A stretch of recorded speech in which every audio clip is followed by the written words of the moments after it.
Yeah, X screen.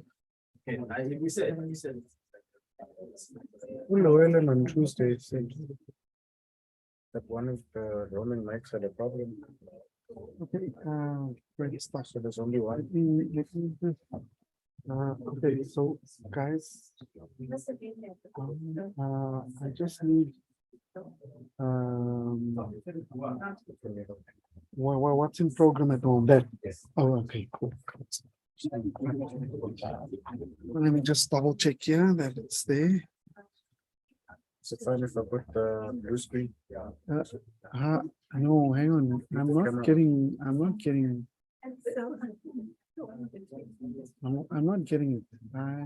getting it. I just check what video is going on. Oh, it is there. Yeah, but not showing there. Why can it not be showing? Yeah. It is a slight delay, yes. Let me just go.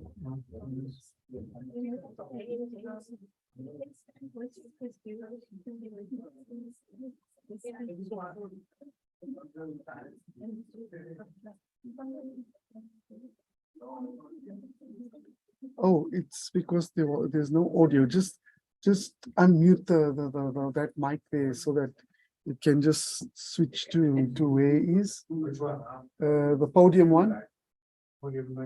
Yeah. Just 1 1 1 2 podium mic 1 2 podium mic. Sorry about the noise, but 1 2 1 2. Yeah. Podium mic. No, but Still good. I still don't have the video. Still good. Oh, I there's didn't press video. the sound on the ATEM mix there. Yeah. Yeah. Okay, so that's the only one. Yeah. Okay. All good. All good.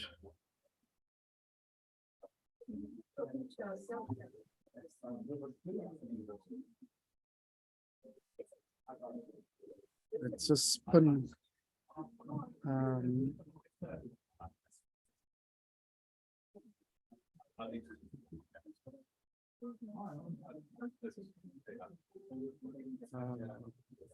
Let's just go back here.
Hey, yeah, but Yes, that's it.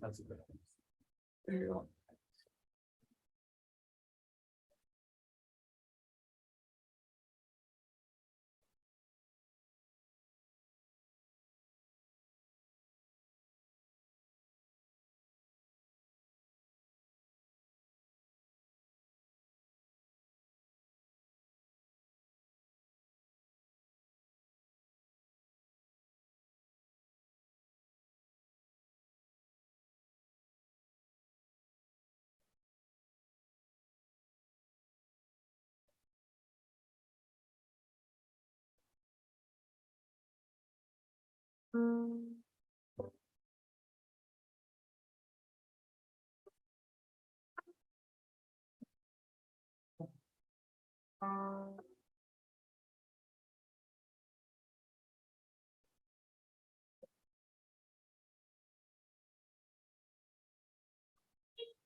Good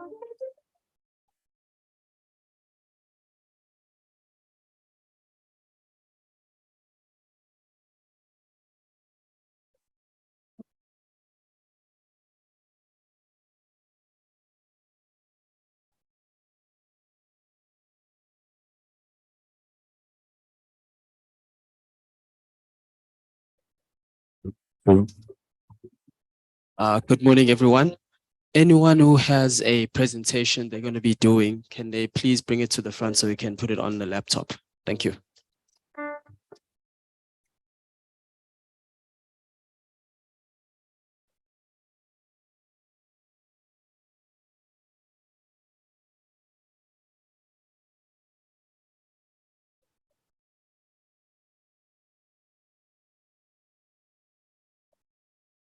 Hi there, it's Jeremy Cronin here. I'm obviously going to be remote from Cape Town. I did send through my PowerPoint presentation, so I hope that the administrator has got it on laptop.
Okay, good morning. We can settle down. There's a few more that are coming in.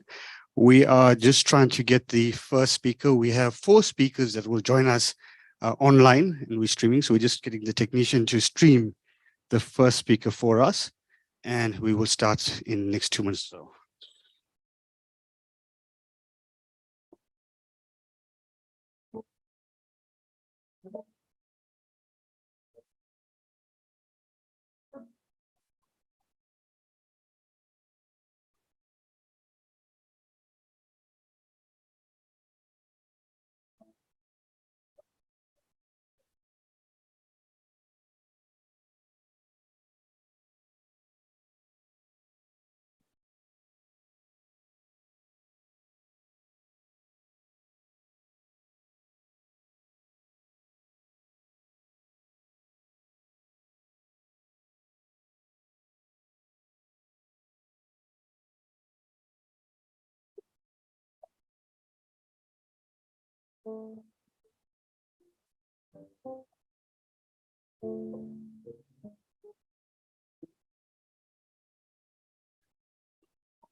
One. Sorry, sir. Can you just ask him to test sound, say something to his or her speaker? Raylan.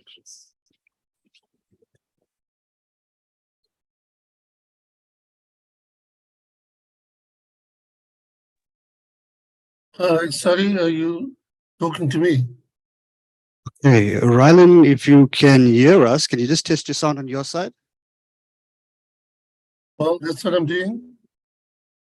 Rylan, you can hear us, can you just test your sound, please? Can you hear us?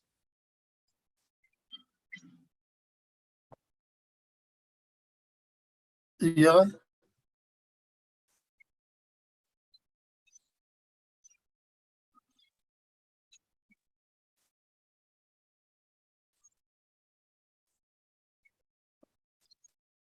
Hello, Rylan, can you hear us? Rylan? I can hear you. Okay, perfect. Just one second. Can we pick up Rylan's mic sound a bit, please? Thanks. Rylan, can you just keep talking on your side? Hope you're well. Okay, no, fine, thank you. Thanks, Rylan. Um, We're just doing a quick sound check to make sure that we can hear you and you're audible on this side. We're Okay. going to start now. Can I just also check if we got picture here, please? If Rylan can, do we have a picture? Okay. Okay. Okay, Rylan, if you can just keep talking to us.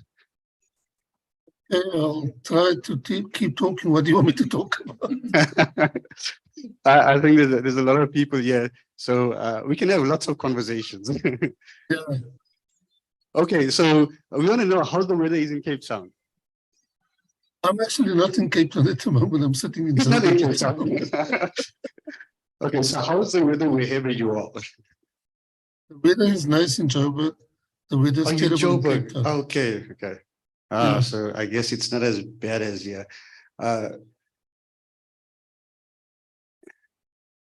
Okay. Rylan, can you raise your level of your microphone on your side? You're a bit Okay, soft, or let maybe me come see. closer. Okay, I think that's getting better. So if you can maybe slightly more, and if you can come closer to your microphone, maybe. Okay. Yeah, I think that's much better. Okay. Yeah, I think that's much better. It's a bit more clearer. And if we Okay. got to a video of Rylan.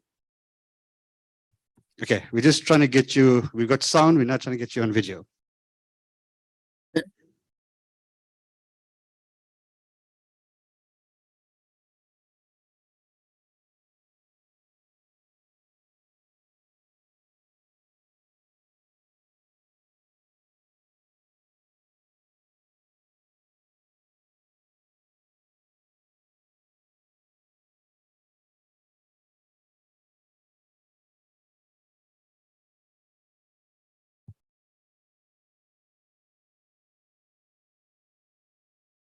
Yeah, I think we're getting somewhere.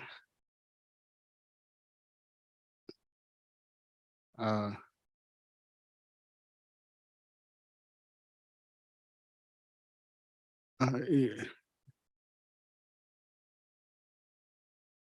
The other one has Rylan's video on it. Okay.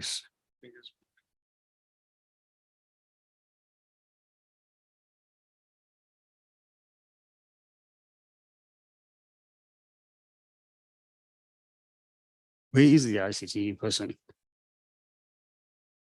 Busy downstairs as well. Yeah. Yeah, this is Tintin. Okay. Yeah, maybe do that. That might be easier.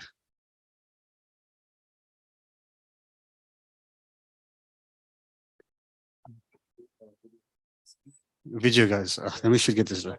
Try and help as best as we can. Rylan, can I just check quickly? You still have time with us, right? Rylan? I have another meeting at 11 o'clock, but yeah, I can try to delay that a little bit. Sorry about that. We're just trying. Well, I don't know if you want to start. Do you got sound, no video? Do you want to start with the sound in the meantime? If we can start with sound, there's no video. Let me ask. Okay, so Professor Makachini is chairing our session. Can I ask him to introduce you? Prof, this is Maila Gandhi. Okay. Good morning. Okay, can we please get video? Sure, thanks.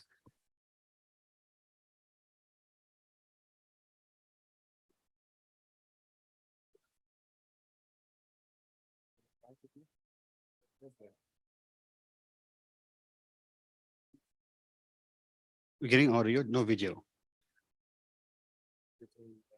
Zoom. Recording or? No, Zoom, live Zoom stream. That side we're on, but we don't have. No, then this is not logged on to Zoom. So you need to log on to Zoom. Yeah, who's there? Can you send me? In the meantime, we're going to start, right? Okay. Thanks. Bro, you're going to introduce Mahila Gandhi and then she's going to take over. Yeah. Yes. Okay. We're still starting the video, but I think because Raylan is in a hurry, let's start with audio and then again. NT, the total we have is 90 minutes. Eh? Yeah, 90 minutes. Okay. So you can. Right. Okay. So they pursue the Zoom video, they're still trying to get on, but Okay. there's 4 people that will join us on Zoom, Right. right? But, She has said she would handle Yes, the she'll handle it. introduction of them and all yeah, that. so you just need to So introduce, I think a basically bio just is here, right? Her. A bio is here, so you can just read it. Well, everyone knows her, but a bio is here if you want to read about it. Okay. Yeah. Okay. All right. Thank you. Okay. And are we okay. Right. Okay, perfect. Thank you. Yeah, please, absolutely. Start. Yeah. Okay. Ladies and gentlemen, good morning. Apologies for my tardiness. I'm working on a very strange timeline nowadays. The older you get, the less time means anything to you, except your own birthday, which happens to be tomorrow for me, by the way. Please don't ask how old. After 30, we don't celebrate these things. Thank you. Well, I'm expecting to be surprised, so I pretend like no one knows, but I see all my family members moving strangely around me, so I know something is cooking. Right. Thank you.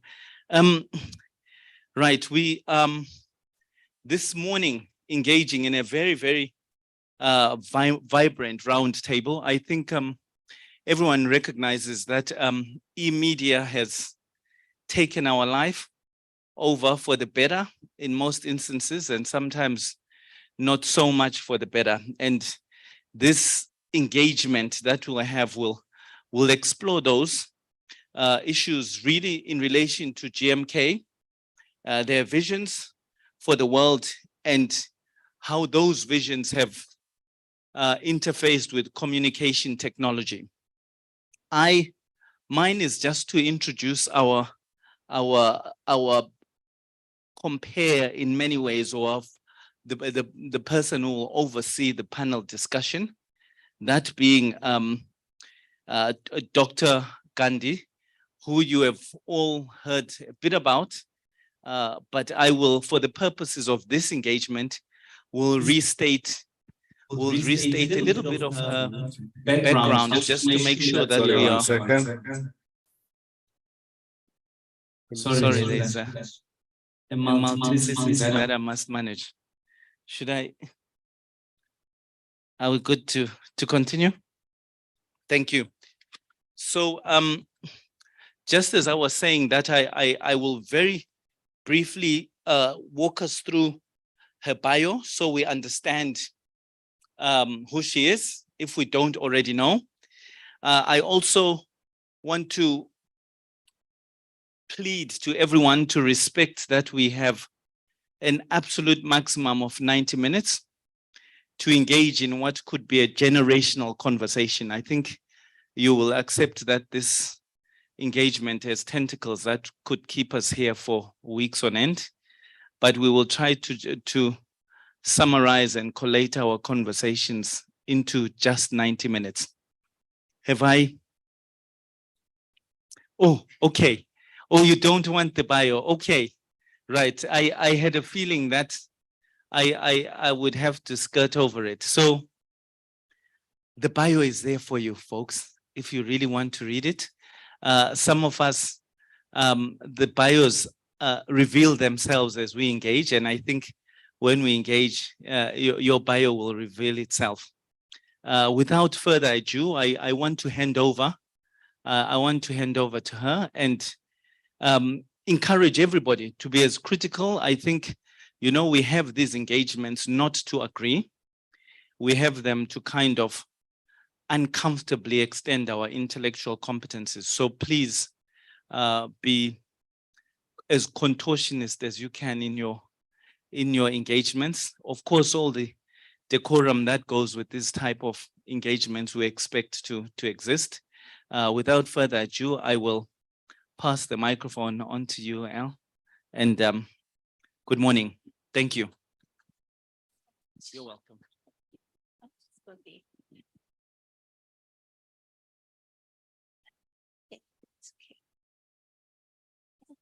Would be better. Okay, so good morning, everybody, and thank you so much for coming to this session.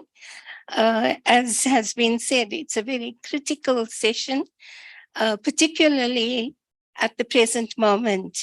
So in 1903, at a time when news traveled at a much slower pace than today, Gandhiji saw the power of the press and recognized the importance of media in the dissemination of information, in education of the community, and in mobilization of the people against oppression and exploitation. We are living in an age where information technology has advanced so much that news is transmitted within seconds.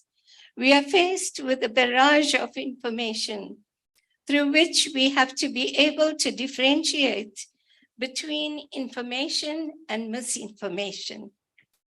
What concerned Gandhiji in 1903 has significantly increased in the present times with the proliferation of social media and the commercialization of the media. Gandhiji wrote, and I quote, "What should an editor do when something he has published displeases the government or is held to violate some law, but is nonetheless true? Should we apologize? We would say certainly not. True, he is not bound to publish such matter, but once it has been published, the editor ought to accept the responsibility for it." So that is what Gandhiji said. Publish the truth. Doesn't matter if you violate a law or anything. The truth is the truth. Publish it and accept the responsibility for it. I know that many will say, no, that's not something that we can do. But this is what Gandhiji said. Now, more recently, in an interview with a journalist of the Awaz media, Freni Jinwala, we are familiar with her. We know, she's just been with us not so long ago, said about the media today, and I quote, "Being a watchdog is not the prime role of the media in a developing country. It's to help build the nation. When did we get an article on why it's important to have integrity, on the constitutional principles? We don't get that sort of stuff. They have been brainwashed." So now here we say, what Freni is saying is about, being a watchdog. And many of us are talking about being watchdogs. So this is what she said about that. And then she goes on to say, "If I come and tell you, this is what we discussed on the National Executive, and so said this to so, that gets reproduced, but the bigger story gets missed. Why am I telling you this? Why am I leaking that story? That would be a much bigger story, but it's much easier to write the other one." Now, those who are in the media will identify with this, that it's easier to write the juicy story about what happened in that executive then to find out why is the story being leaked. And both Gandhiji and Freni Jinwala, I think, would concur on this, that the bigger story is why is that story being leaked? Why did that information come out? So let us hear from people who have had years of experience in media work and in history and archives. We have 7 speakers and their CVs are on, I think they are going to be on the screen. So to save time, I will merely call on their names or they will just appear as the list goes. So we will then have a quick presentation and then more discussion in the audience. Thank you so much for giving me this opportunity and let's carry on with the session. Thank you.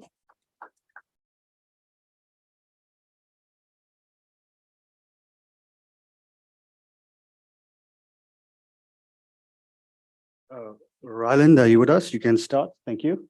Our first speaker is Ryland. Okay, thank you. Can you hear me? Yes, you're loud and clear. Thanks.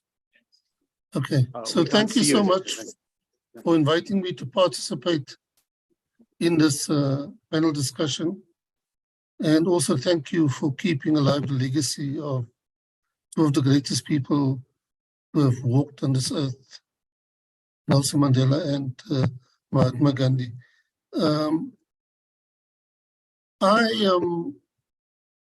I don't like presentations, I like to be interviewed.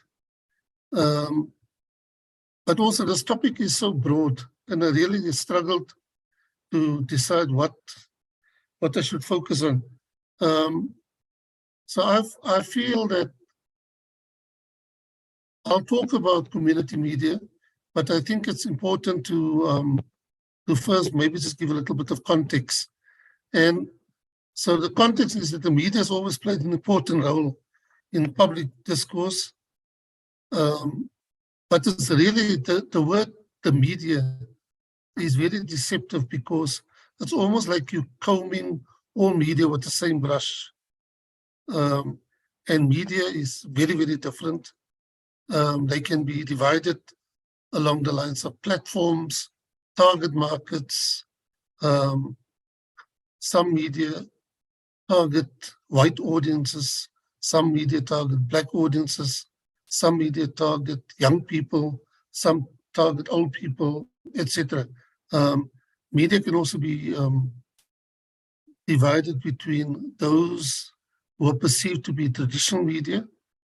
And there's a strange phenomenon in a society where traditional media are often considered to be unbiased. And then, of course, you have the alternative media, and those media are normally people who unashamedly support a political or social cause.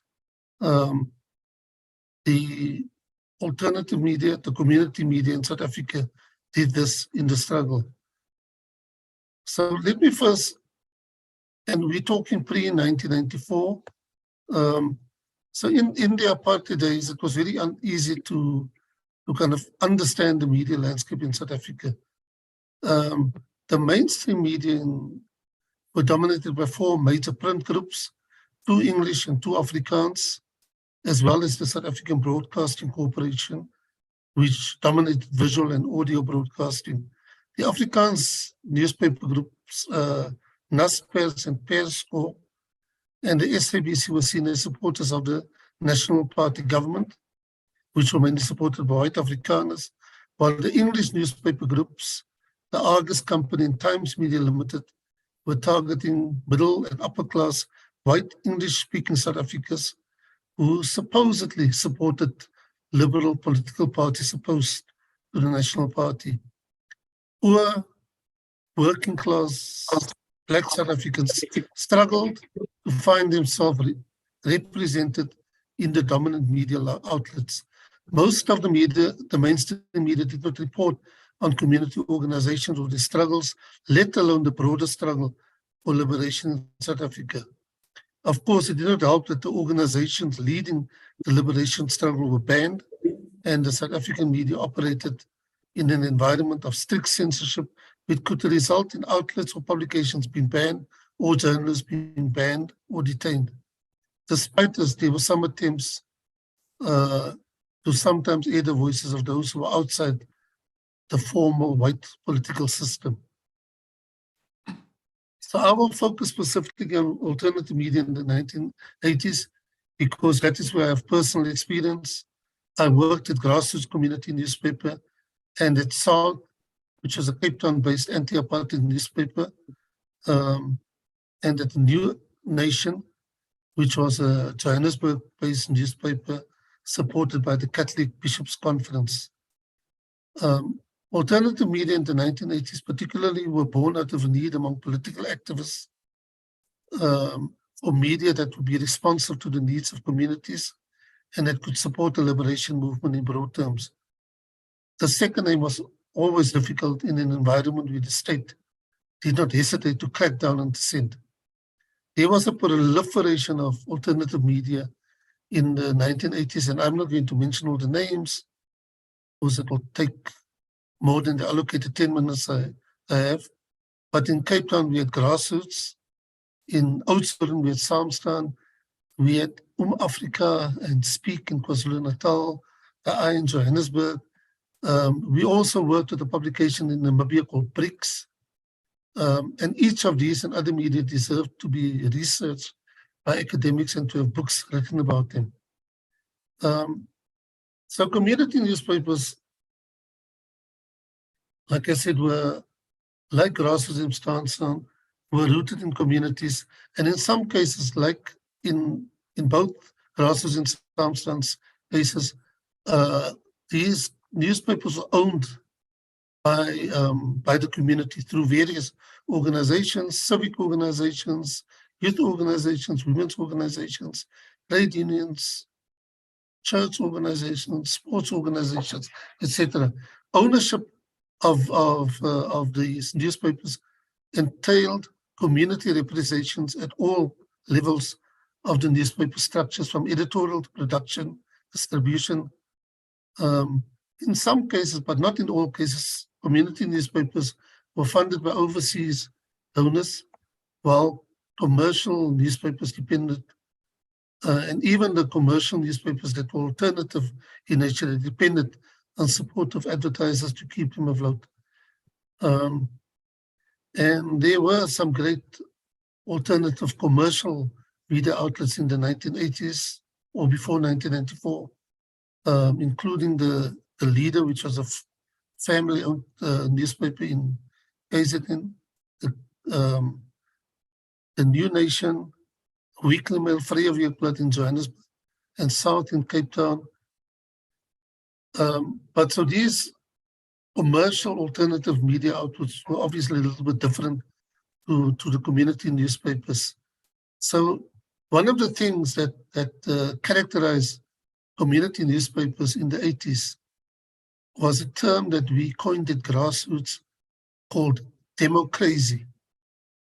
So democracy, like we had a small full-time staff. We were all seriously overworked and even more seriously underpaid. But that was the nature of the struggle, and we never complained. But we involved community volunteers in every aspect of the newspaper's production.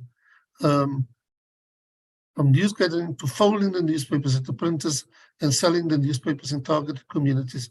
And I'll talk a little bit more about selling the newspaper. We use the sales of Grassroots as means to build community organizations in the Western Cape. When we knocked on someone's door and they opened, it gave us an opportunity to speak to them about the problems in their communities and how it related to the apartheid political system. I would argue that Grassroots was fundamental to the growth of community organizations in Cape Town in the 1980s, which culminated in the launch of the United Democratic Front being held in Rocklands, Mitchell's Plain, a township on the Cape Flats 40 years ago this August. So I'll give you an example of how this democracy situation work and how the sales of Grassroots work. So grassroots came out every 5 weeks. The first week we would have a news gathering meeting. The news gathering meeting basically entailed about 50 representatives of all kinds of organizations sitting in a circle, and us going around person by person and asking them what is happening in the community, what is happening in your organization, and they would tell us, and then we say, okay, well, maybe that would make a good story. And so you have 50 people and everyone gets a chance to talk. So the meetings lasted like 4-5 hours. And then the next week, so these kind of representatives of community organizations would go away. In their communities, they would have a media committee. And this media committee would then write a story, which they would bring back the following Saturday to our meeting, where they again sit around, in a circle, 50 people, and they would read out the story. And we would then comment on the story, and people would say, maybe we must change this, maybe we must change it. I mean, this is why we say we were democracy. This was editing at an advanced democratic level. At the end of that meeting, they would go away, and then the next week they would come back. And by that time, the stories would be a lot better.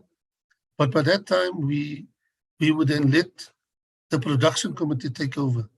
The production committee, I was a member of the production committee, and we had a journalist called Mike Norton, who was a member of the production committee. And then we had about 5 members of youth organizations who worked with us on production. And so we skilled them, we trained them, and we encouraged them to also kind of obviously become lovers of the print media and so on. And we would work, and we worked till late at night, putting the newspaper together. And then we would go to printers. And at the printers, there was an important process that happened where after it was a flat kind of bed press, which meant that the paper needed to be folded. And we would call representatives of community organizations from across the Western Cape to come and help us fold the newspaper. After that, the newspaper would normally be printed, folded, and kind of distributed on a Thursday. On the Saturday, we would take a target community. Say, for instance, we would take Elsie's River, or we would take Crossroads, so we would take Guguletu, and we would send out a call to all the organizations from across the Western Cape, and we would converge on that community on Saturday morning. 300 volunteers, sometimes even more, and we would go and knock on people's doors and sell grassroots to them. And so grassroots then gave us an opportunity to speak to people. It was really a wonderful kind of organizational tool, building tool, but it was also a way of uniting people from diverse communities in the Western Cape. So we would have people from, what was known as the white community, the colored community, the African community, the Indian community, all converging together and selling grassroots. And that would also then give us an opportunity to interact with each other and talk to each other about what is happening in our communities. We had a lot of cooperation also between different community newspapers. So grassroots worked very closely with Samstan Bricks. There was a paper called I in Joburg and Speak in KZN, and we would share ideas and we would share, the way we work, because our common game was to uplift, our common aim, was to uplift our communities and oppose the apartheid state. We also sent one of our grassroots members, Mansoor Zafir, to work full-time in Oudtshoorn on the establishment of Samstan. So there were lots of lessons that we learned in those days. Some of the lessons were kind of related to the media. But most of the lessons we learned in those days were organizational, helping to build organizations and helping to build the democracy that we thought we would become after 1994. I think I will leave it there. And I've just cancelled my other meeting, so I can stay probably till about 12 o'clock before I have to leave. For next meeting. And I'm really sorry about that. But I work for myself, and so I have to earn money as you know when I can. Thank you so much. Thanks, Rylan. Please put your hands together for Rylan in this piece on all. And also thanks for staying with us till 12. We appreciate that. That was Rylan on the power of alternate media. Can I quickly check if Alf Karim is with us as well? Alf, are you with us? Yes, I'm here. Thank you. Okay, thanks. So we will now move on to Alf Karim, back to the normal program, and he will talk to us on community media and its impact on raising community consciousness, focusing on present day needs. Thanks, Alf. We'll hand over to you for your 10 minutes. Thanks. I just want to echo Rylan's sentiment. Thank you very much for inviting me to this function. And to keep the memory of great people like Martin Luther King, Mandela alive.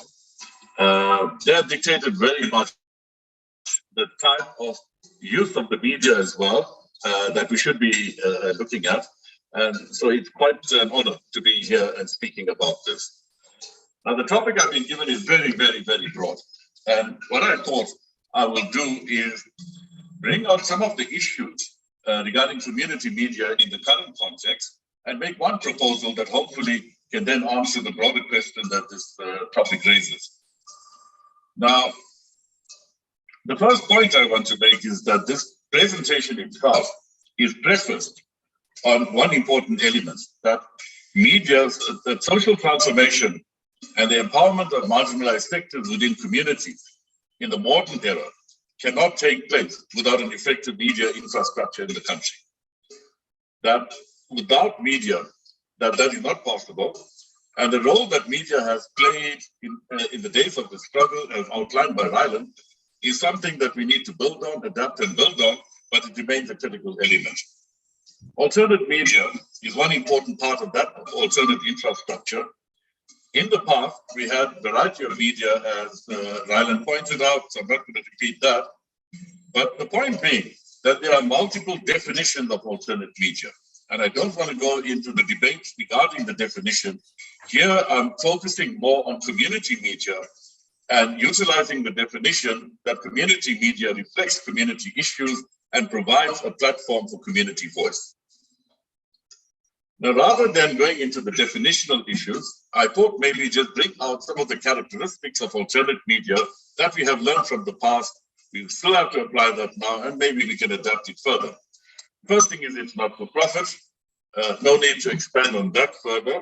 Secondly, the media reflects people's lives and challenges. It's a direct link between the media and the lives that people lead, the challenges that they have. It became very critical to the dissemination of information and provision of education, as I'll come back to. But very importantly, to the form of protest. That the context within which alternate media was created in the apartheid era, it became in itself a form of protest. Interestingly, when Gandhi launched the Indian opinion, he saw that as a form of protest.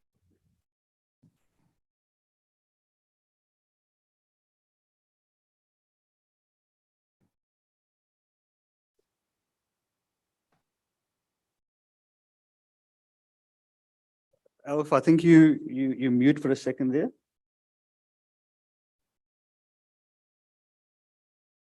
Sorry, is that on our side or? Alf, are you with us? I think we lost Alf.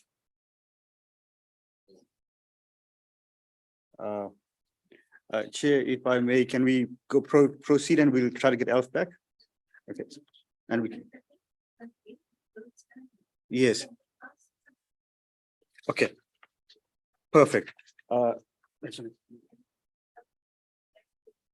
Okay, so who would you like next? Thandeka. Do we have Thandeka on Zoom? Tandeka and Becky, do we have on Zoom? Yes, I'm here. Oh, thanks, Tandeka. You're a savior.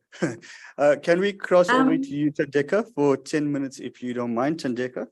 Certainly. Thank you. I am experiencing some technical issues this side. If you lose me, I will make sure that I attempt to reconnect.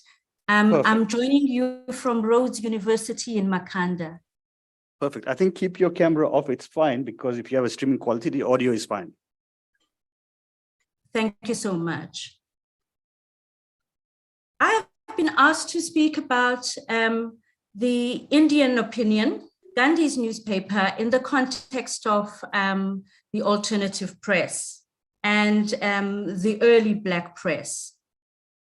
I'm going to speak about it against the understanding that throughout the centuries, South Africa has had a bifurcated media sphere. This basically means that there have been two media traditions streaming throughout our history.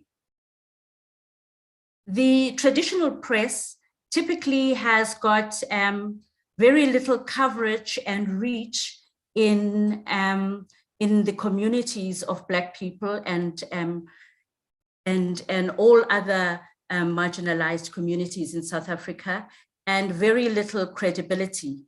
Now, my supervisor, her name is Anthea Garman, has done extensive research working on Mahmoud Mamdani's idea of a bifurcated country in which messaging from one part of the traditional media landscape is not received with credibility and is actually rejected in the other part of the social landscape in South Africa. So this bifurcation happened even in the days of the early press, and the protest press arose as an indication of this.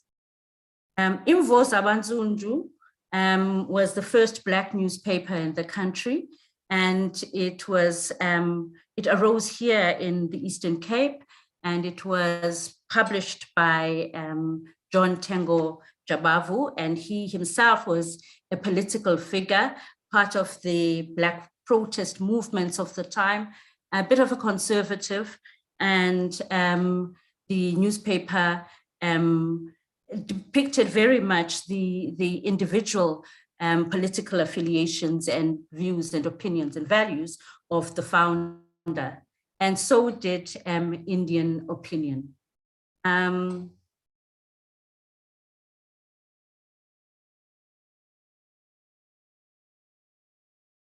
Excuse me, please.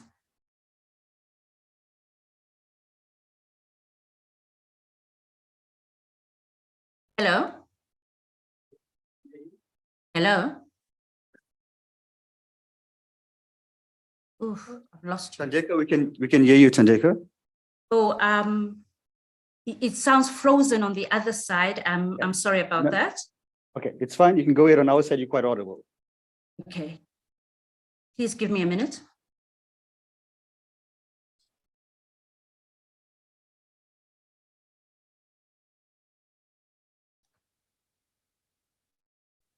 The irony behind technology, and we're talking about technology. Yes. Yes. We can hear you, Tandeka. Carry on. Okay, I will proceed in a minute. Can you please give me a moment to find my place in the notes? Sure.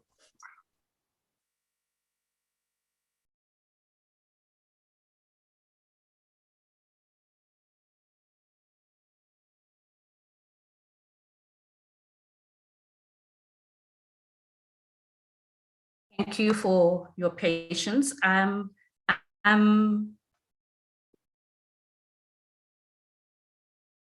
So South Africa, with its long history of inequality, has a bifurcated public sphere.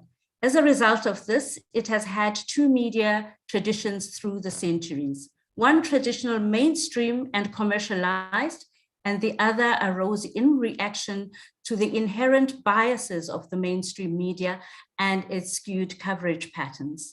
This significant retort by the protest press or the community media to the traditionally white mainstream media is called the alternative press. There are multiple definitions of the alternative press, which we will not go into right now. Suffice to say right now that Indian Opinion, established in 1903 in Durban, South Africa by Mahatma Gandhi and M.H. Nazar, was a mouthpiece of the marginalized and part of the alternative press. Published in Hindi, Gujarati, and Tamil, the newspaper kept alive indigenous languages of the Indian subcontinent, bringing them to popular use in Africa and ensuring that they did not suffer death and linguicide due to the relative marginality of the speakers of these languages and their socioeconomic positioning in our early society. The preservation of indigenous languages, as well as languages other than English or Afrikaans, was one of the hallmarks of the early alternative press. Indian Opinion existed for 58 years, but was a significant voice of resistance to brutal colonial rule and the desire of South Africa's people for self-determination and freedom. As part of the alternative press, Indian Opinion sought paradoxically to extinguish the commercial-private divide as well as the black-white divide in South Africa's emergent press, but also was a symptom of these racial and ethnic divides. Our public sphere is bifurcated, and theorists in public policy and political theory, as well as my own discipline, media studies, point out that this has adverse implications for our concept of citizenship. Any attempt to advocate for a deepening of democracy in the post-colonial era has to deal with the shape of the public sphere. Social, literary, economic, and political and racial marginalization ensures that citizens are subalternized and excluded from many conversations about the nature of democracy that emanate from the traditional press in particular.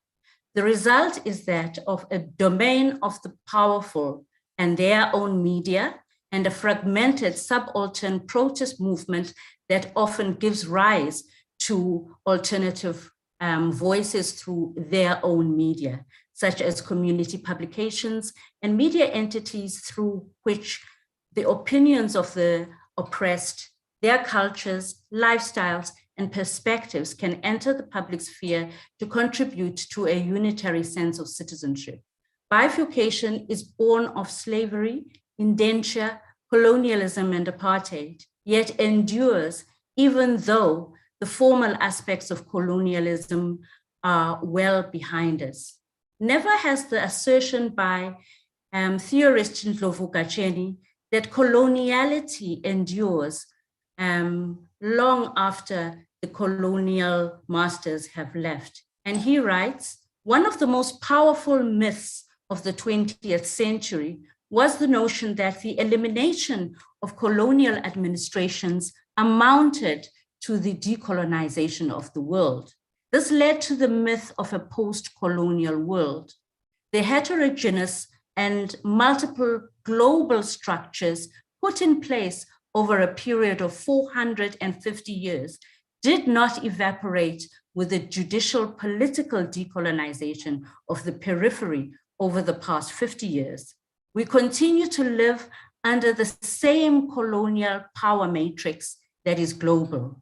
With judicial and political decolonization, we moved from a period of global colonialism into the current period of global coloniality. This means that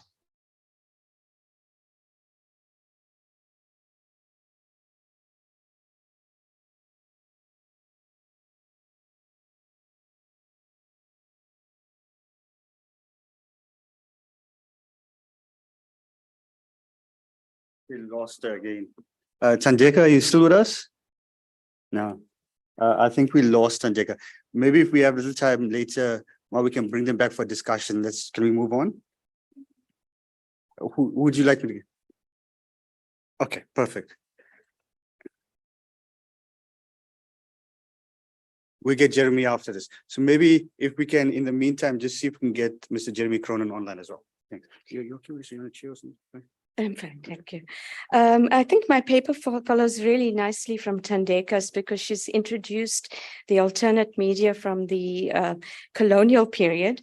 So I just wanted to make the first important point that Gandhi must be seen as part of a group of Black elites like John Dubé, John Tengo Jabavu, Sol Plaatje, Dr. Abdur Rahman, Walter Rubusana, and Alan Soga. And what they had in common is they were highly talented individuals. And Tandeka's mentioned that they chose to publish and use the vernacular, and that distinguishes them. And I wanted to say one more point about Gandhi, and that he did not see his newspaper only for the literate. He saw it as a paper for everybody. So he has a very nice description that people would get a copy of Indian Opinion, and one person would read, and there would be a group of people around them to listen. So that's an important thing. I also wanted to say that there is some evidence that these early newspaper journalists read each other's papers. So there's a lot of evidence in Indian Opinion that the compilers of news actually had read Imvo Zabansundu, Ilanga Laze Natal, Abantu Bato, and APO, because English articles from those newspapers were reproduced in the Indian Opinion. And these then highlighted the conditions of Africans, such as pass laws, discrimination on the trains, the African land rights.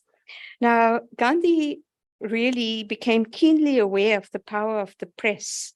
And I think that's important, that the press is powerful.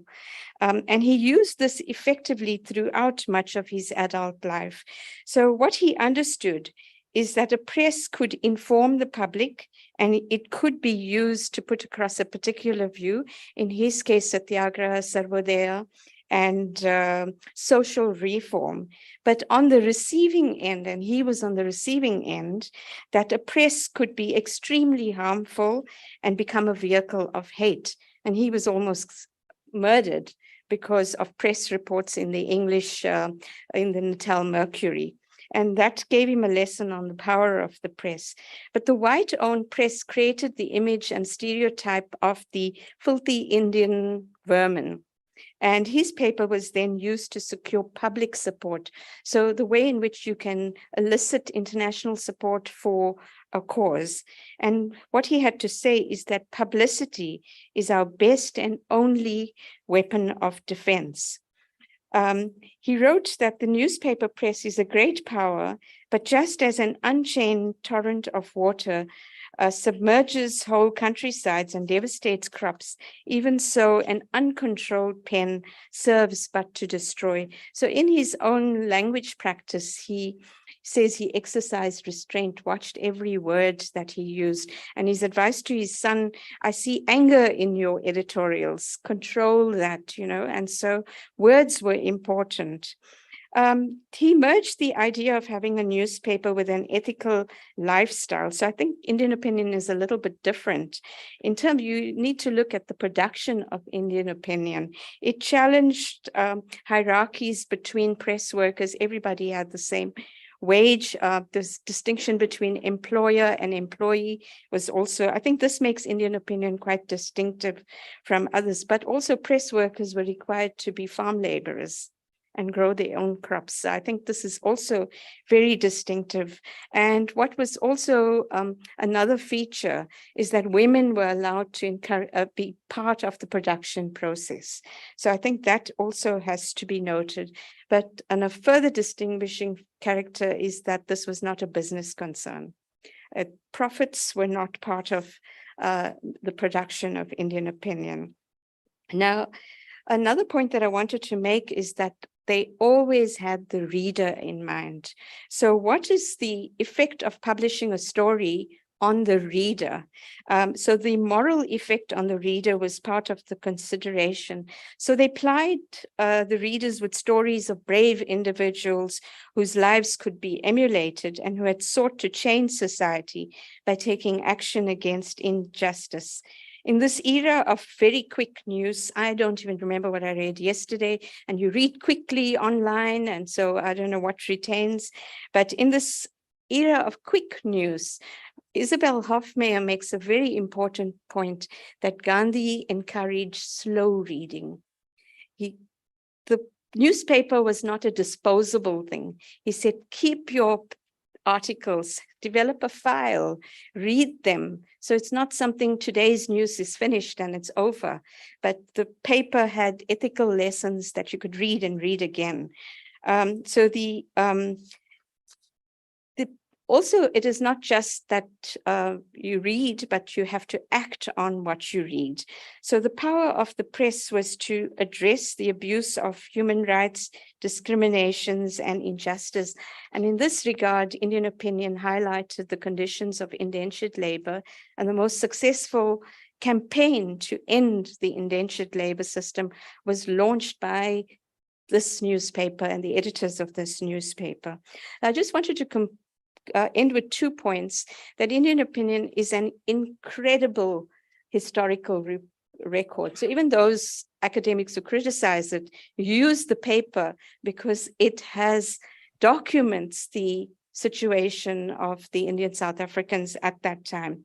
But the editors were not just editors, they were political activists. Every single editor, except one, I think, went to jail. So it's a particular type of editor that was encouraged. And in terms of, censorship, there's an example during the 1940s when D.A. Sidat was one of the radicals of that time. And he wrote a pamphlet against the participation in the World War.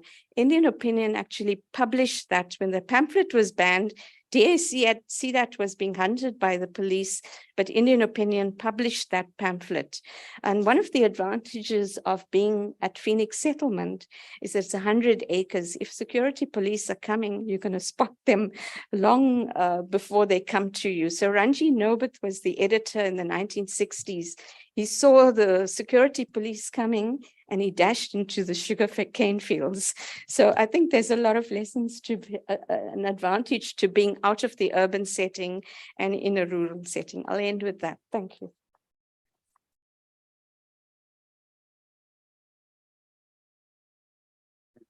There's a fascinating discussion if you watch the threads of how these papers are creating alternative space. And I think the way you captured it quite beautifully in the end, the fact that sugarcanes and running into the sugarcane fields. And I'm wondering, in the contemporary era we're living in, where do we run when we're online?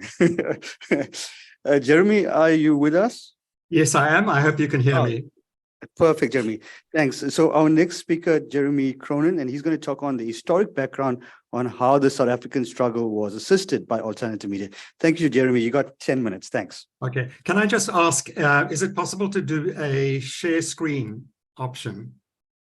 It should, but I just want to make sure. Yes, I was speaking to the technician, say it's fine. You can go ahead.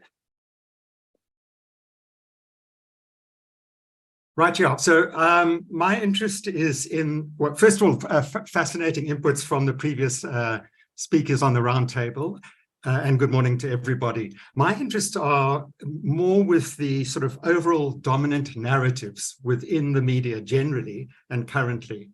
And I'm going to rely a bit on the screen. I hope you can see it. So in May 1994, a week after the important breakthrough April 1994 election in South Africa, the ANC's official journal, alternative media, I suppose, chose to have a cover which looked like this on the left. It proclaimed free at last. It had a picture of Impala jets flown by pilots who'd presumably done some nasty things in Angola a few years before. Jeremy, sorry, apologies, Jeremy. 1 second. I think we're not capturing the screen that you're sharing. It's critical for us to capture it because you're speaking directly to it. I'm speaking to the images, yeah. Yes. Yeah. Can we get the screen shared and maybe the video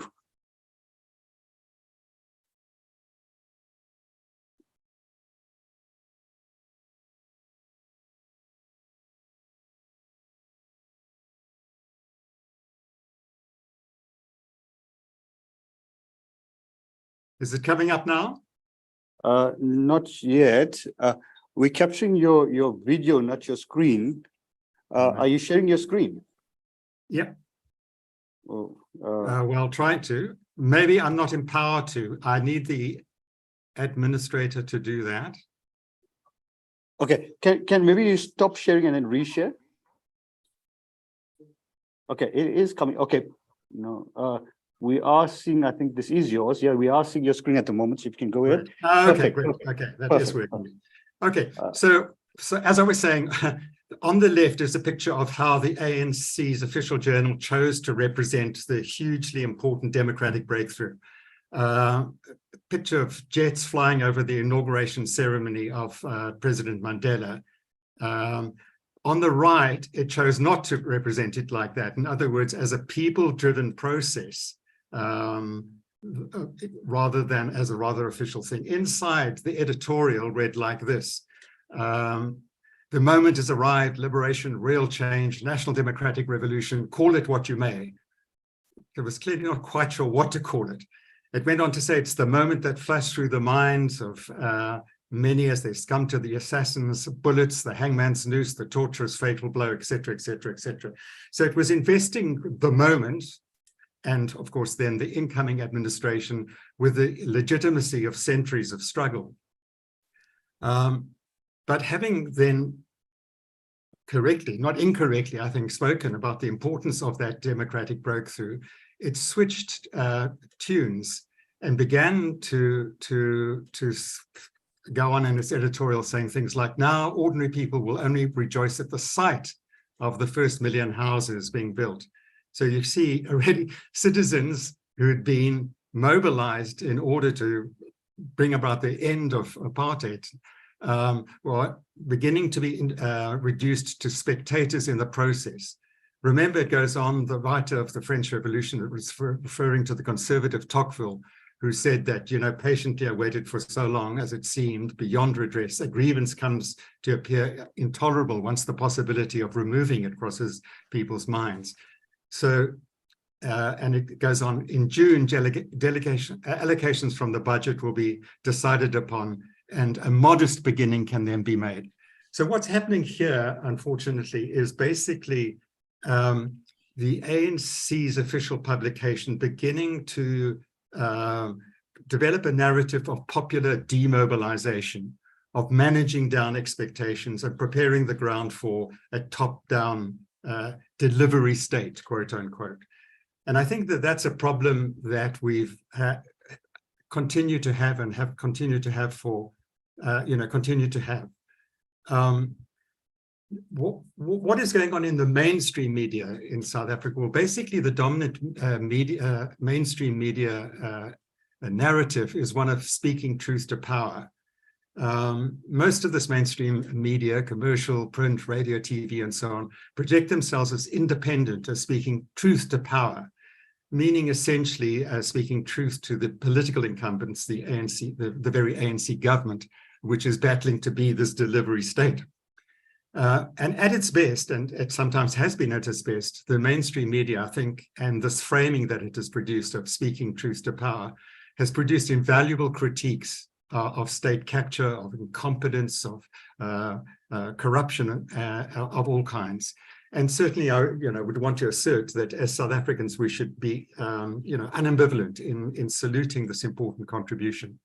But this version of speaking truth to power has tended, on the one hand, to obscure the relation of this media to another dimension of power, the commercial, economic interests, the worldview of the owners, the funders, the advertisers, and the principal audience stroke readership. And when I speak about the other dimension of power and their interests, I'm talking not necessarily in narrow this or that corporation's interests, but the kind of broad worldview. And it's not just a local view, but it's the way in which the dominant mainstream media in South Africa, with exceptions from time to time, but overwhelmingly it's inserted within a particular neoliberal hegemonic worldview. And the problem with this is that it tends also then to cast the poor and the marginalized, the subalterns, the proletariat, or whatever, the great majority of South Africans, essentially as collective victims of state corruption and incompetence. And I don't want to deny that there is much truth in that. The collective victims of a state delivery failures. But this obscures other factors embedded in the structural features of our society. So generally, the poor, the marginalized, the majority of South Africans, the unemployed and so forth, are presented as collective victims, and the solutions that are presented within this media tend to be individual entrepreneurship. And at best, we get this celebration of role models who've made it against the odds. And many of those are of course, very moving examples. The DA wants to find its equal opportunity society as one in which a girl child born into a squatter camp would become a neurosurgeon. And again, it would be a moving story, and there are moving stories like that, but the squatter camp persists. And at its worst, of course, the route out of lifetime unemployment and poverty as a kind of individual entrepreneurship gets turned into a kind of naked individual accumulation in the name of Black economic empowerment. And here's an example from early 1990s, before 1994. It's from Pace magazine, and it says Zulu, Sotho, Tswana, Xhosa. It doesn't matter, ethnically what you are. If you speak English and Afrikaans and an African language, you can become a senior executive in the new Pace magazine. And you can see how the symbols of the struggle, the clenched fist and so on, the notion of Black power is transformed into grab your share with Pace, the new Black magazine. So, often it's the ANC that is presented as having invented narrow, accumulative Black economic empowerment, but it was very much driven by commercial interests backing magazines like Pace magazine in the early 1990s, late 1980s. Okay, so the problem with these dominant narratives is that they tend to reproduce each other. And what suffers is that the prospects of a collective, productive, agency of popular forces, of popular protagonism, and of solidarity get obscured, both in the delivery state framing that we see in the Mayabuya of 1994 and by the contemporary mainstream media focused largely on critiquing the failing delivery state, which is fine up to a point, but obscures many other things. These have become quite dominant in the public space. Popular protagonism tends to be presented and often thinks of itself as essentially service delivery protests. So again, citizens in protest, legitimate often and understandable delivery protests, think of themselves as disappointed clients of a top-down delivery state, which is not doing its job. And so a lot of popular organization is protest, but is not productive, and often is quite destructive, knocking down, destroying a library or barricading schools because the road hasn't been built and so on. And popular community-based creative productive capacity and potential get rendered unthinkable, both by the top-down delivery state notion, as well as by the way in which speaking truth to power in the dominant media gets presented. I mean, a good example, unfortunately, I can't play the clip, but there was a recent SATV coverage of a typical story that I think it was in the northern Eastern Cape, of a community which was divided by a river, particularly when the river was in flood, and the community members couldn't reach the local school or the clinic and so on, those living on the wrong side of the river. And after years of trying to get the state to do something about it, they went ahead and built a wonderful bridge, wonderful, certainly from what I could see in the TV clip. But how did the SATV portray it? It didn't salute the community for its collective endeavor. It didn't show the bridge, which, by the way, having once been a deputy minister of public works, was a whole lot better than the typical bridge that the government builds. Well, in fact, the government doesn't build. It basically contracts out, procures from some often fly-by-night operator. basically the SADB portrayed the community as victims of, the state that just hasn't come to the party and so forth. And so again, you see the way in which these dominant narratives undermine the possibilities of popular organization developing deep-seated protagonism, popular protagonism of the kind that we succeeded in doing in the 1950s and in the 1980s and into the early 1990s. So what is to be done? And I don't have to spend much time here because already Ryland and others have spoken beautifully about the way in which media was used in the 1980s and early 90s in the case of Ryland. And of course, there was the 1950s. So let me just briefly touch just in passing. So, I mean, first of all, a feature of the progressive media in the late 1940s and 50s was that there was active partisanship, but it was non-sectarian. Through the late 40s and throughout the 1950s, The Guardian and its subsequent iterations, Advance, Clarion, People's World, New Age, Spark, and so on, as each one got banned, another one was lynched, played a leading role in exposing apartheid oppression. But it wasn't just about exposure. It wasn't just about reporting bad things, oppression of one kind or another. It was also about mobilizing and helping to organize collective popular action, whether it was the 1947 mine workers' strike, in which the Guardian played a leading role, the Congress of 1955 Congress of the People, or the amazing 1959 potato boycott, in which New Age in particular was a key organizer, not just of local communities involved around Mpumalanga, current Mpumalanga, but throughout South Africa. And leading journalists like Brian Bunting, Ruth First, Govan Mbeki, MP Naika, Alex Naguma, and others weren't just observer reporters reporting on events, but were actually engaged activists, members of the Communist Party, of the and of various affiliates of the Congress movement. But interestingly, and I think this is important in the current very polluted party political space, neither the Guardian, New Age, and that family of newspapers were not the official organs of any particular political party. And I think that that's an opinion. I don't need to talk at length. Well, sorry, here's just a couple of shots from New Age front pages. I selected the top one, how PE workers defeated the pass law. So it wasn't just presenting workers in Port Elizabeth as victims of pass laws, but capable of defeating People's Plan for Action on the right, another headline. Okay. Then, and I really don't need to dwell at all here, but in the 1980s and into the early 1990s, there was a huge flourishing of embedded community organization newspapers. And Ryland has already spoken beautifully about those.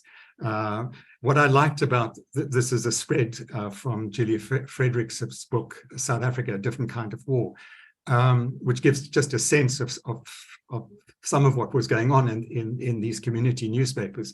But down at the bottom there towards the center, there's something about breastfeeding. Up to the top right corner, there's direct political commentary. So you can see it's diverse in its character.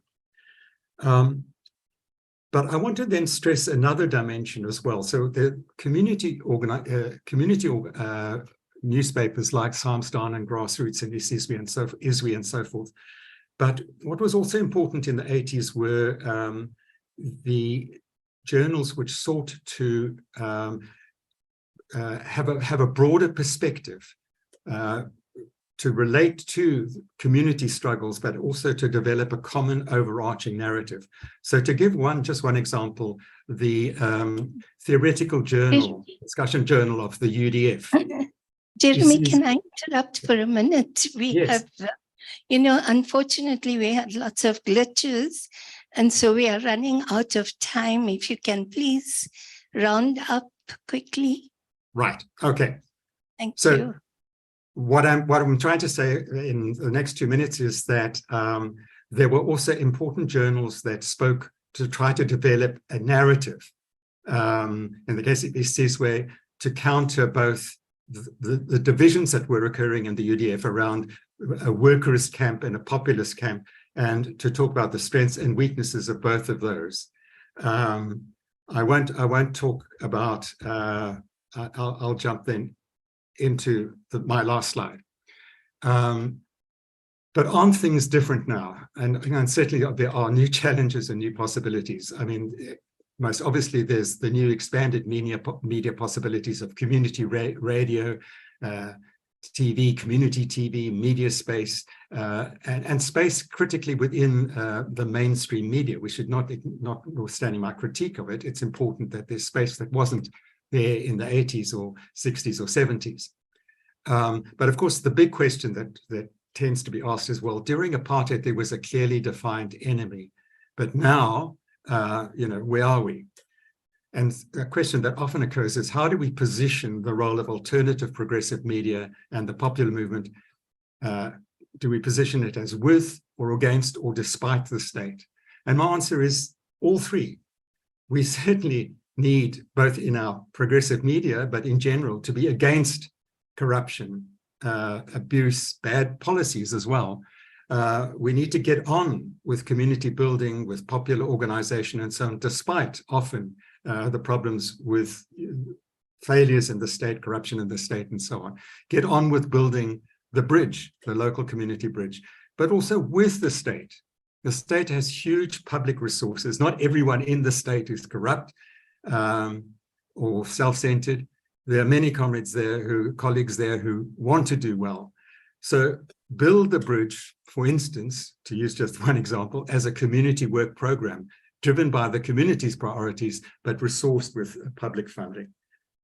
Sorry to rush through there, and sorry to have taken slightly longer than 2 minutes. Right, John. Thank you. Thank you so much, Jeremy. Taking on that, can we get Dr. Ramale and then Robin, please?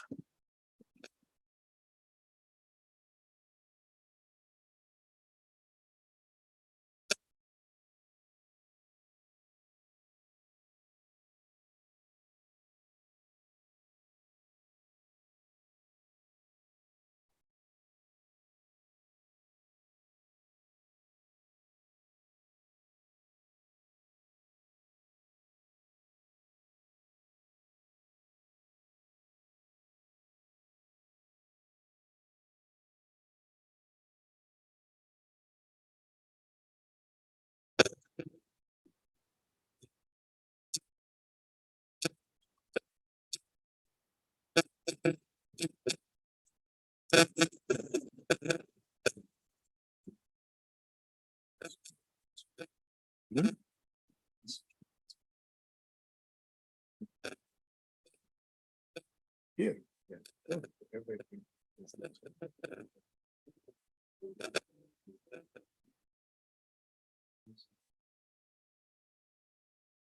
Can we get Robin perhaps to speak whilst you set up, Dr. Namale?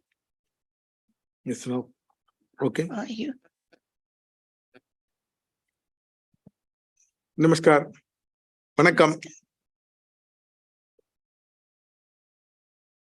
January 30th, 1948. 5:10 around. Gandhi was shot down. 5:10. Within 1 hour, the news reached all over the world. There was no 5G. There was no satellite communication. But the news reached within an hour all over the world, including villages, remote villages in India. How it was possible? That was the answer. How Gandhi used this media. How he was very well connected with the people. It was not satellite. It was not technical support. It is the human face. He connected with the people always. He wanted to be Therefore, it was possible. That's why Albert Einstein said, a leader of his people, unsupported by any outward authority. A politician whose success rests not upon craft, not mastery of technical devices, but simply on the convincing power of his personality. That's why he could not be able to mobilize the masses. Oh, I didn't even open my PowerPoint.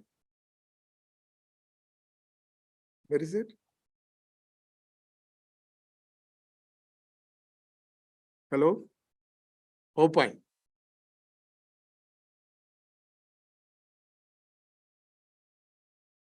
PowerPoint.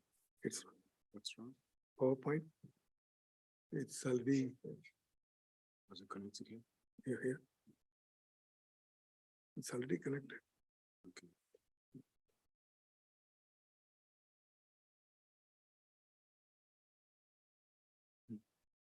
Nothing on this one.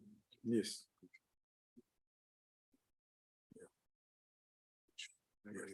Yeah. Yes.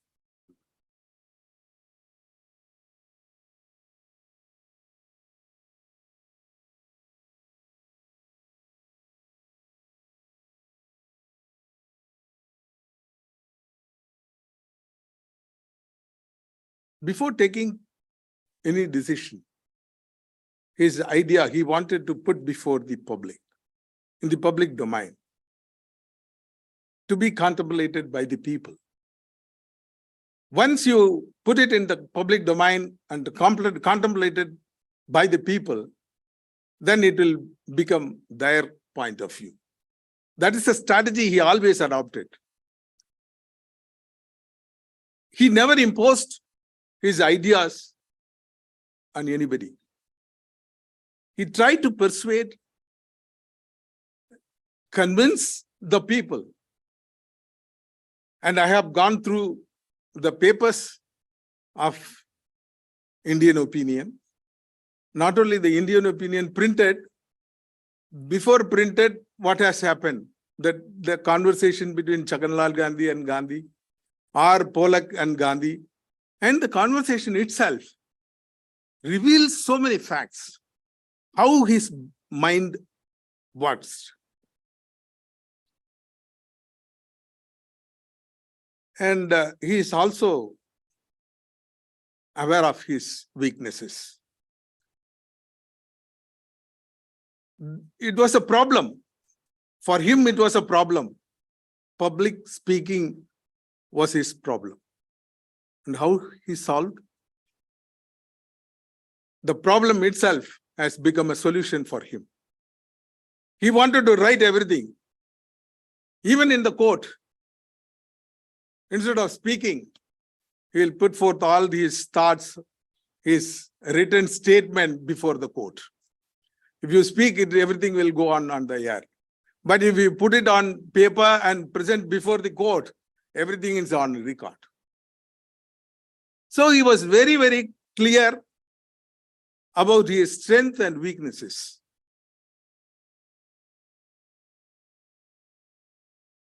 And he was a very effective communicator. And for him, Elaji, you said, if you publish something, you have to take the responsibility. But I can see everywhere, even in our hotel, the disclaimer. We are not responsible for. If you stay in your hotel, we are not responsible. If you park your vehicle, we are not responsible. You have to take the responsibility. Even in the magazines, the articles published, it's author's view. It is no way responsible of the editor. So the disclaimer is everywhere. But for Gandhi, he owns everything. If you publish something and it amounts to contempt of court, he was ready to appear before the court. And he never say, it is not mine, it is somebody else. He owned that. And his journey of writing started when he was a student. When he was in London, he went for studies. But there he started writing a guidebook for students who wants to undergo their studies in London, the guide to London. That was his first write-up. And that's the second one, his experience in journalism was writing an articles for vegetarian, the organ of the vegetarian, London Vegetarian Congress. Therefore, his mind is working on how to communicate, how to share our knowledge with the people. It is not very accidental. His inner urge is always to share his ideas with other people. And another important area I have already I discussed also in the Phoenix settlement. Many people neglect that particular section of the newspaper, the letters to the editor. But this is the very, very good public space where you can express your point of view. Even if you can clarify the news published in the own newspaper, you can give your own point of view. That public space is very, very carefully used by Gandhi during his time. He doesn't own the paper, but his point of view was published. Even when he was in Durban, the first incident, he was evicted. He was sent out from the court. The newspaper published the unwanted visitor. But his point of view also appeared on the same newspaper in the letters to the editor. Therefore, he finds that place, the public space, for expressing his point of view.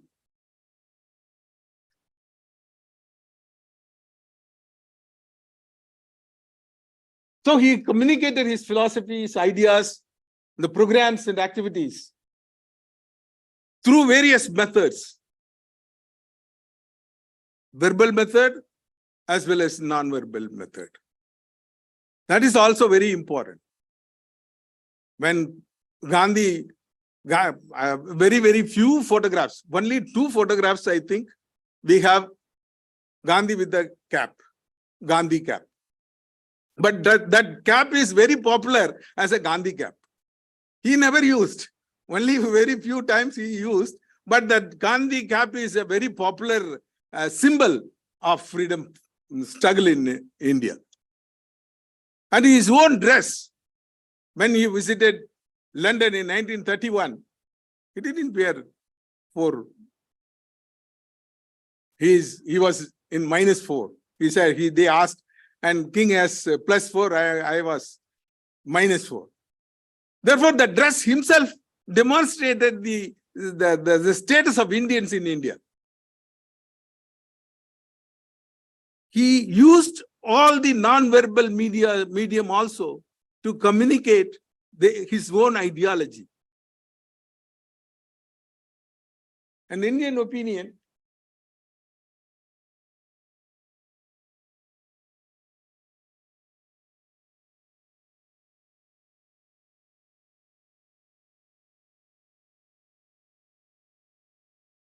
he was also yeah.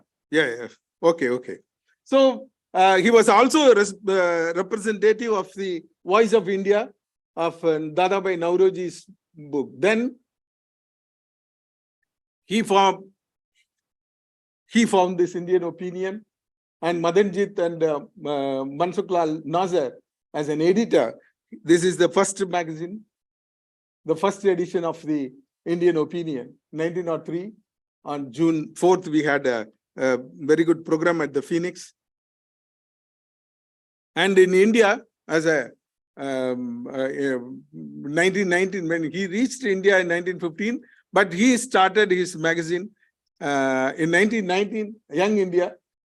Young India was not started by Gandhi, but he has taken the editorship first. Then he owned the paper, Young India, Harijan, and others.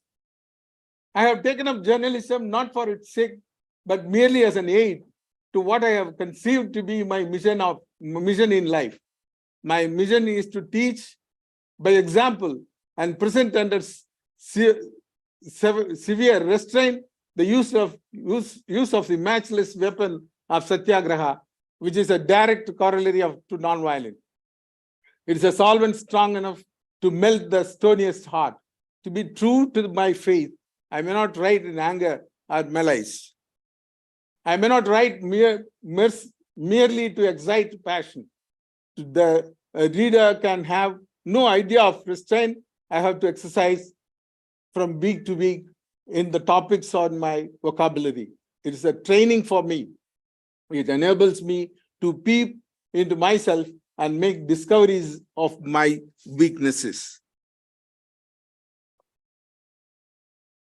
His virtues of engagement, the conversation, and the people-to-people dialogue was demonstrated through his journals. Standing example of his conversation with the people, it runs 100 volumes of collected works of Mahatma Gandhi. So I end up with my quoting Martin Luther King. Gandhi was inevitable. If humanity is to progress, Gandhi is inescapable. He lived, thought, and acted inspired by the vision of humanity, evolving toward a world of peace and harmony. We may ignore Gandhi at our own risk. And Gandhi was not a spent bullet, but he is the creative alternative forever. Thank you.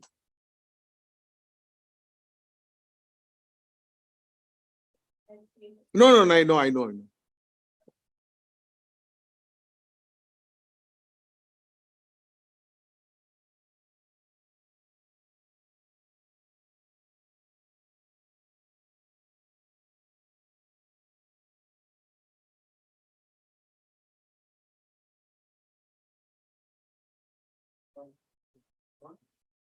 Okay. Yeah, so I just said, I think Robin is the next speaker. We have very little time, Robin, if you can please rush through it so that we can just have. We'll have to do away with lunch. That's my punishment. Good afternoon, ladies and gentlemen. Thank you for the invite to speak. I know I'm the last speaker and we push for time, but if you could just allow me a minute or two, just to self-indulge. It's nice to see good friends here, people that I met recently, like Mr. Patak from the Sulab facility, ablution facility from India. Nice to see you again, and your good lady. I see Mr. Bamji here.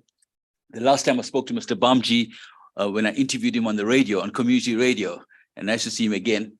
Talking about community radio, Mr. Sukram, Pravesh Sukram, nice to see you as well. And I see my good friend, Mr. Kaya, Mehmet Kaya from the Turquoise Harmony Institute here. But I have to say, I'm under pressure, not because of time, because I feel I'm under scrutiny, because the former Minister of Communications is here, Yunus Karim. So I just feel a bit intimidated. Ladies and gentlemen, I'm talking about community radio. I call it the tour de force in the year in which radio celebrates 100 years in South Africa. Actually, radio will be 100 on the 18th of December this year. And I think it's important to kind of give you a brief context. And I call it the era of the poverty of the people prior to 1994, where we had His Master's Voice, the SABC, which came into effect and power in 1936. Prior to that, we had a radio station that started off in Johannesburg in 1923, and then Cape Town and Durban in 1924. And then you had the Nationalist Party coming into power, ruling with an iron fist from 1948, with the repressive legislation. And like I said a minute or two ago, the SABC was the only game in town, okay? And the SABC, as the state broadcaster, repressed, suppressed, and stifled thought, okay, in this country, until we got into the 1970s, where we had, so to speak, an alternative voice by virtue of Capital Radio, which was broadcast from the then Transkei. And I should say that some of you may be aware that Transkei was part of the government of the day's plan to move specifically African people farther away from the economic hubs of South Africa. You had the so-called TBVC states, Transkei, Botswana, Venda, and Ciskei. So you had capital radio that came from the Transkei. The powers that were at the station found a loophole in the legislation, but the footprint was within South Africa, specifically Durban. And then in Botswana, you had Radio 702, okay, that came about in June of 1980 and started broadcasting. And let's not forget the role of campus radio, okay? University radio became an in thing in the 60s and the 70s that helped our struggle. You know, I personally was involved in 2 campus radio stations, one at the then Durban University of Durban Westville University, and the other at Natal University. So let's don't forget that. We have transformation, and sorry, I'm rushing through, transformation that came about by virtue of the Jabulani Freedom of the Airways Conference in the Netherlands. And one of the recommendations that brought about community radio in our country was the 3-tier system of broadcasting: public service radio, commercial radio, and community radio. We then go into CODESA, that's the Convention for Democratic South Africa, that paved the way for an independent broadcasting authority in our country. And in the IBA, the Independent Broadcasting Authority Act, you had the 3 tiers of broadcasting. And that's when community radio came about. When I talk about community radio and power to the people, it was really a game changer in our country, where power was given to the people. Power was given to ordinary people in our country, okay? It was not just about hearing the voice. It was about amplifying the voice, okay? And since the 1994, we've had over 200 community radio stations licensed in our country. I understand from the regulator, the Independent Communications Authority of South Africa, that another 5 is due to be licensed in the near future. Yes, so you had community radio coming about. And I'm also very proud to stand in a city which had the first licensed community radio station in the country, Radio Maritzburg. Okay, very, very important to bear that in mind. Radio Maritzburg was the first licensed community radio station in this country. Yes, we did have examples of community radio prior to that, but there were more pirate radio stations, were unlicensed. For example, Bush Radio, you had Radio Pretoria, which is another story altogether. So when I talk about community radio and the power, it was literally a bottom-up approach, where programming, management, boards came from the community at large. It was giving voice to the youth, to the marginalized. But I must also add that community radio gave a voice to the disabled community as well. And that's a very important factor to keep in mind. And given the way technology has moved ahead, more disabled people are being brought into community radio and the other tiers of broadcasting as well. And that's very, very important and very interesting to know. Community radio, in a sense, gave ordinary people a voice beyond their expectations, beyond the wildest imaginations. And I think that's important. In other words, community radio was not what happened on air, but also what happened off air. And in a sense, I would argue as well that community radio was a clinic on air through the airwaves for our people. Played a fantastic, important role during COVID-19. Familiar voices, familiar programming became a crucible for home learning. Also broadcast religious programming, so people who could not go to the place of worship use community radio for their purposes. Languages. Community radio has been the beacon of hope for the indigenous languages in our country. And I must also add that community radio is the most transformed sector of the entire media industry in our country. And I think that's very important to understand. Just to say, very proud also, you know, community radio has stood side by side with the other 2 tiers of broadcasting, won awards nationally. And just on a personal note, I'm one of the judges of the Vodacom Journalist of the Year. It's always nice to be judging a community radio station winning a category over and above the other tiers of broadcasting. So it's really come a long way. Played a huge role in local music, currently broadcasting about 80% in local music. And I must also say, as I was saying earlier on, 100 Years of Radio this year, I'm currently working on a book for the 100 Years of Radio. But it's so nice to read people writing in about the power and the beauty of community radio in their personal lives. And that's very, very important to understand. I just want to close off by saying, yes, community radio has played a wonderful role in our country, a fantastic role, but it's not absent without challenges, and challenges are there, huge challenges, whether it's governance, leadership, management, funding, training, skills training, etc., etc. I think it's important, and maybe a recommendation, Ms. Gandhi, that I'd like to see a sustainability model for community radio in our country. We got to make community radio viable. Yes, it's got to be innovative, it's got to be viable, but we really need to talk about a sustainability model, and perhaps we can have that discussion in a short while. Thank you, everybody.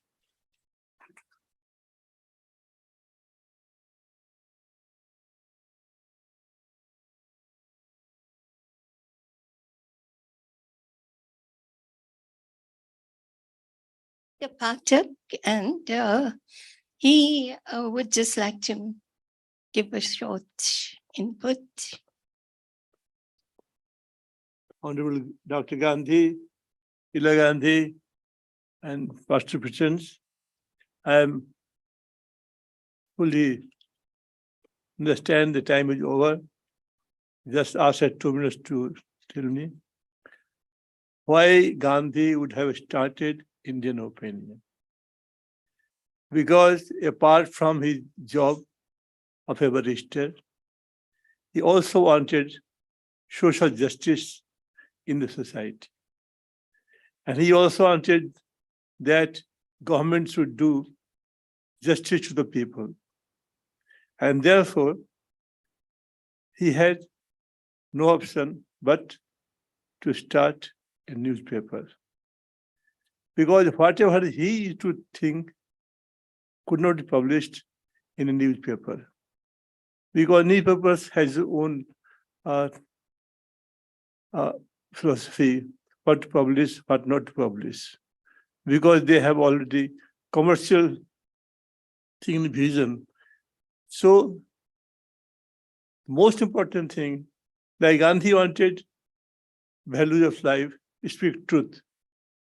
Now, whose newspaper will go on talking about the truth in his newspaper? Maybe 1 day or 2 days. But Gandhi used to say always. Now, those who are sitting here and those who are not outside, I can say about myself that I speak truth. No Indian can tell you that Dr. Pathak speaks untruth. He gives false promises. So I adhere to Gandhi. So the Indian opinion must have been published because what Gandhi wanted, that is to go to people, it was not possible by the newspapers to carry whatever he used to think. And therefore, I think this was the reason, because he led freedom movement in India.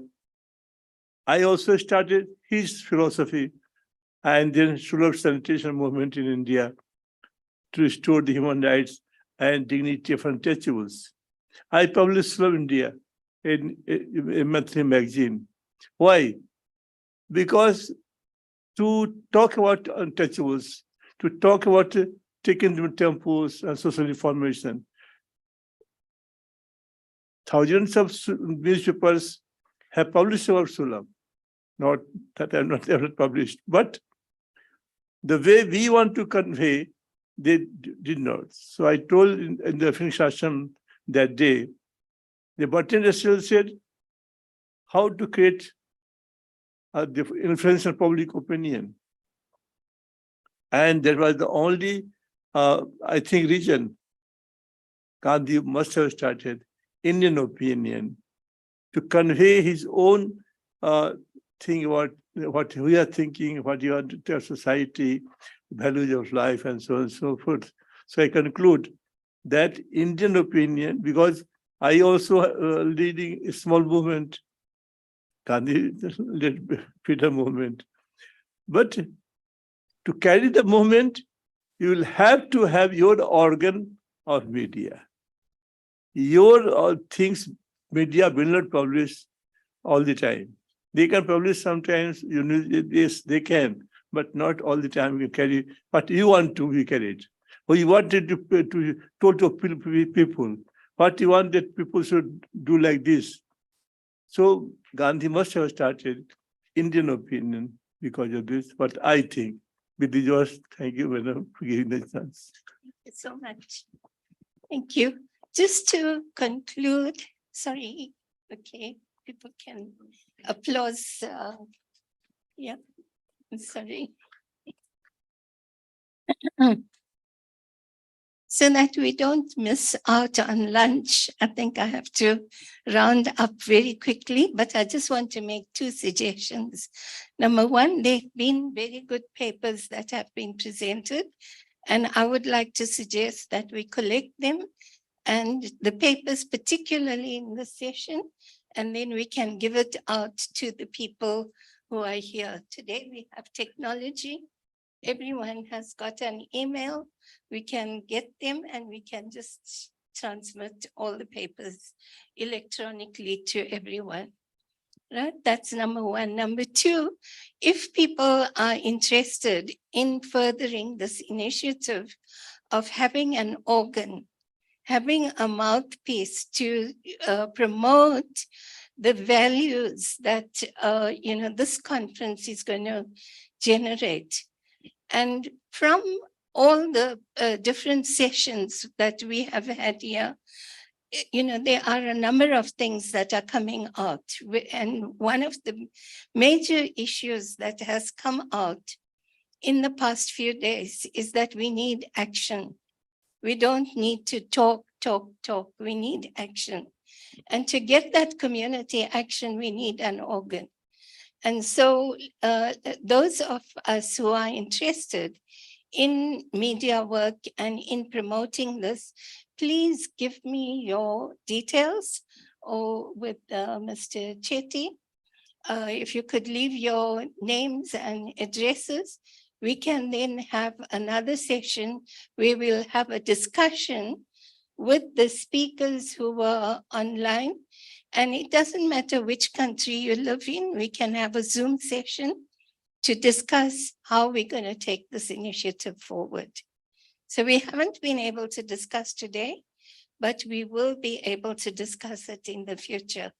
If you are interested, please leave your name and your email address with Mr. Chetty, and we will also send you all the papers. I think with those two suggestions, I would like to conclude. Thank you so much for coming here, sharing your ideas.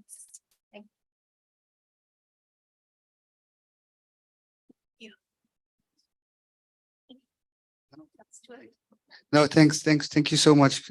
Please do leave your email address. I think this is an important one for us to take it forward. Thank you also for this. I think, ladies and gentlemen, this was an important one for us. So I think this is very important. So thank you so much, Mahitakani, for this. Thank you. Oh, first one. Definitely. Thanks.